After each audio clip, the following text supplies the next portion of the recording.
रचित द्वितीय अध्याय तत्वार्थ सूत्र का औपसमिकक्षायकौ भावौ मिश्रश्च जीवस्य स्वतत्वमौदैक पारिणामिकौ च द्विनवाष्टादशैकविंशतित्रिभेदा यथाक्रमम् सम्यक्तु चारित्रे ज्ञान दर्शन दान लाभ भोगोपभोग वीर्याणि च ज्ञानाज्ञान दर्शन लब्धेश्चतुस्त्रिपंचभेदाः सम्यक्तु चारित्र संयमा संयमाश्च गतिकसाय लिंग मिथ्या दर्शना ज्ञान संयता सिद्धलेस्याश्चतुश्चतुस्त्रे कैक षड्भेदाः जीवभव्या भव्यत्वानि च उपयोगो लक्षणं स द्विविधोष्ट चतुर्भेदः संसारिणो मुक्ताश्च समनस्कः मनस्कः संसारिणस्त्रिसस्थावराः पृथिव्यप्तेजो वायु वनस्पतयः स्थावराः द्विन्द्रियादयस्त्रिषाः पंचेन्द्रियाणि द्विविधानि निर्वित्युपकरणे द्रव्येन्द्रियं लब्ध्युपयोगौ भावेन्द्रियं स्पर्शन रसन घ्राण चक्षुः श्रोत्राणि स्पर्श रसगंध वर्ण शब्दास्तदर्थाः श्रुतमनिन्द्रियस्य वनस्पत्यन्तानामेकम् कृमि पिपीलिका भ्रमर मनुष्यादीनामेकैक वृद्धानि संगिनः सन्मनस्काः विग्रहगतौ कर्मयोगः अनुश्रेणी गतिः अविग्रहा जीवस्य विग्रहवती च संसारिणः प्राक् चतुर्भ्यः एक समया विग्रह एकं दौ त्रीनवानाहारकः सम्मूर्छन गर्भोपपादा जन्म सचित्त शीत संवृताः क्षेत्रा मिश्राश्चैकसस्तद्योनयः जरायु जांडच पोतानां गर्भः देवनारकाणाम् उपपातः शेषाणां सम्मूर्छनम् औदारिक वैक्रिकाहार तैजस्कर्मणानि शरीराणि परम परम सूक्ष्मम् प्रदेश तो संख्ये गुणम प्राक तैजसात् अनंत गुणे परे अप्रतिघाते अनादि संबंधे च सर्वस्य तदादीनि भाज्यानि युगपदे कस्मिन्ना चतुर्भ्यः निरुपभोगमन्त्यं गर्भ सम्मूर्छनज माध्यम औपपादिकं वैक्रियकं लब्धि प्रत्ययं च तैजस्मपि शुभं विशुद्धमव्याघाति चाहारकं प्रमत्त संयतस्यैव नारक सम्मूर्छनो नपुंसकानि न देवाः शेषास्त्रिवेदाः औपपादिक चरमोत्तम देहा संख्येय वर्षायुषो नपवर्त्यायुषः इति तत्वार्थ सूत्रे द्वितीयोऽध्यायः चवाणी सदा देते ही दो हे जनवाणी भारती तो ही जपू दिन रैन जो तेरी शरणा गहे सो पावे सुख चैन। नौवर्ण होगा। वंदनीय गणनीय आर्जिका माता जी सुज्ञानवती माता जी एवं दयामती माता जी के चरणों में मेरा कोटि कोटि वंदना। बंधुओं, अभी हम लोग के भी हम आए हुए हैं झारखंड प्रांत के रांची जिला से, ऐसे सुदूर ग्राम जहां शहर से करीब 70 किलोमीटर दूर बैठा है। आप सभी को विदित होगा परम पूज्य गुरुदेव आचार्य श्री ज्ञान सागर जी महाराज जी के नाम के आगे एक उपाधि जोड़ा जाता है, सराकोद्धारक। तो मैं उसी क्षेत्र से हूँ और सराक बंधुओं में से हूँ। सन 1993 में पूज्य गुरुदेव हमारे उस सुदूर ग्रामीण क्षेत्रों में बिहार एवं 2-3 बरस तक वहाँ उनका भ्रमण रहा। किस उद्देश्य? केवल एक ही उद्देश्य था, कहीं किसी इतिहास में महाराज जी को अवलोकन हुआ था कि हमारे प्राच्य सराक बंधु भी किसी समय भटके हुए हैं। इस विषय वस्तु का सारा उजागर करते हुए, सारा छानबीन करते हुए पूज्य गुरुदेव हमारे भगवान स्वरूप हम सभी सराक बंधुओं को पुनः जैन धर्म का पूर्ण दर्शन कराने का बहुत बड़ा योगदान रहा। और आज हमारे पूरे सराक क्षेत्र में पूज्य गुरुदेव को माता, बहनें और बच्चे सारे एक भगवान स्वरूप मानते हैं और पूरे क्षेत्र में सराकों के नाम से इसे परम पूज्य गुरुदेव के ब्रह्म शिष्य आप लोगों के विवेक नगर जैन मंदिर में चातुर्मास स्थापित हुआ है और वह भी माताजी का पहला चतुर्मास और पहला वर्षायोग का आप सभी को सौभाग्य मिला है, ये बहुत बड़ी बात है। और पूज्य गुरुदेव के सत्संग में जब भी माताजी एवं और एक दीदी थी मंजुला दीदी और सारे संघ वैसे ग्रामीण क्षेत्र में विहार किए हुए हैं जहां आप सभी जाने के लिए अभी तो बहुत कुछ व्यवस्था हो चुका है। जब माताजी उस क्षेत्र में विहार कर रही थी और हम सबों को ज्ञान की रोशनी जगाने का काम कर रही थी, वो देखने का और वो स्मरण करने का बहुत बड़ा ही हम लोग को अभी एहसास होता है कि ऐसे क्षेत्र में हमारे बीच महाराज जी तो तपस्वी थे, त्यागी थे, लेकिन इन दीदी आज माताजी बनी हुई हैं। ये तो आप जैसे ही स्वयं एक दीदी जी थी, लेकिन ऐसे विकट स्थिति में हम सबों को ज्ञान और मार्गदर्शन करने के लिए बरसों वहाँ उस क्षेत्र में रहे, जबकि वहाँ सड़क नहीं था, बिजली नहीं, कोई सुविधा उपलब्ध नहीं थी। आज तो बहुत कुछ सुविधा हो चुका है। तो ऐसे त्यागी और तपस्वी और हितोपदेशी बोलिए अभी के लिए ऐसे माताजी का चतुर्मास आप सबों को प्राप्त हुआ। इसके लिए आप सभी को हम आभार व्यक्त करेंगे और हम आभारी हैं।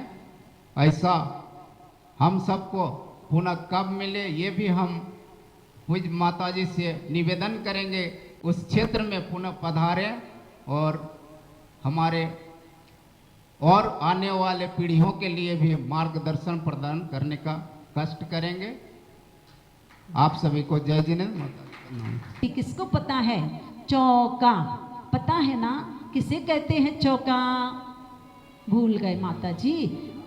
जहां पर 4 प्रकार की शुद्धि होती है उसका नाम है चौका।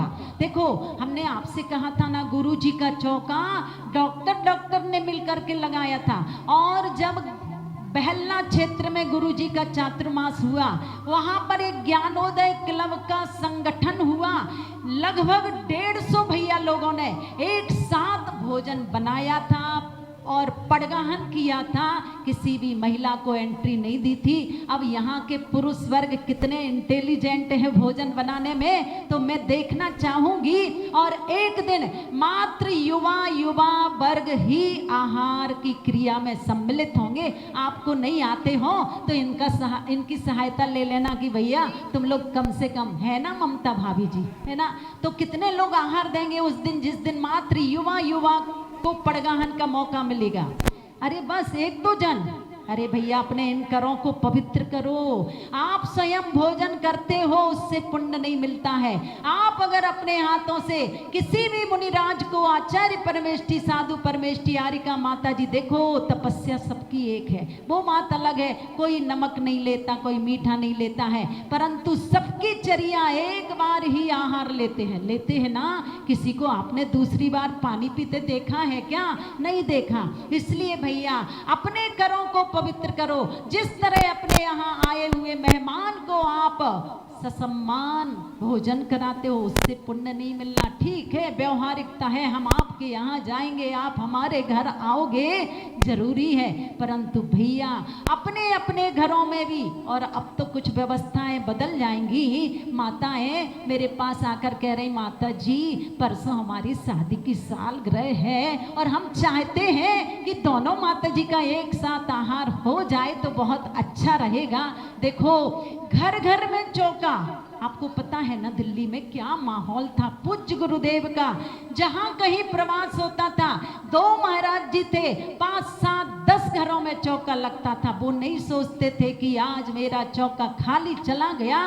वो तो बड़े प्रसन्न होते थे जब द्वार द्वार पर अत्र अत्र अत्र तिष्ठ तिष्ठ तिष्ठ। देखो आचार्यों ने कहा है, अगर आप पड़गाहन करते हो, द्वार प्रेक्षण करते हो, मुनिराज आ गए तो एक मुनिराज का ही सौभाग्य मिल रहा। और अगर आपके यहाँ पड़गाहन नहीं हुआ तो 3 कम 9 करोड़ महामुनिराज का फल मिलेगा। इसलिए भैया निराश मत होना। अरे कम से कम अपने यहाँ शुद्ध भोजन बनाने का संस्कार तो डालो। कमलेश भाभी जी के यहाँ तो है, और कितने लोगों के यहाँ शुद्ध भोजन बनता है। अरे अम्मा जी के यहाँ भी बनता है। तो आप लोग तो कभी भी अचानक पड़गाने के लिए खड़े हो जाना और फिर देखना इतना अच्छा आनंद आएगा।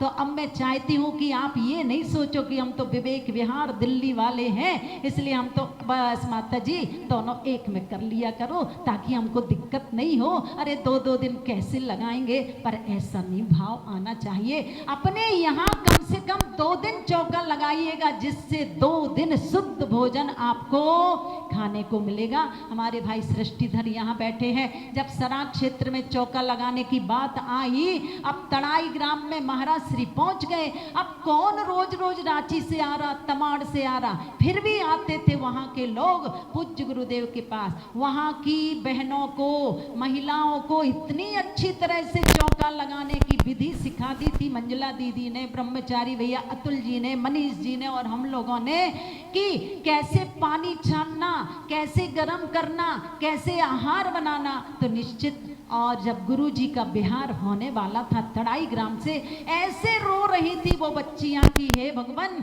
मुझे छोड़ के गुरु जी क्यों जा रहे हैं। ये सारा का सारा भाव आप सभी के अंतर मन में भी होना चाहिए। चलिएगा, अब चौके की बात तो रह गई है, कल से बताएंगे। अब प्रश्न है आपके बीच में, और वो प्रश्न है सबसे पहला पुरुष वर्ग से।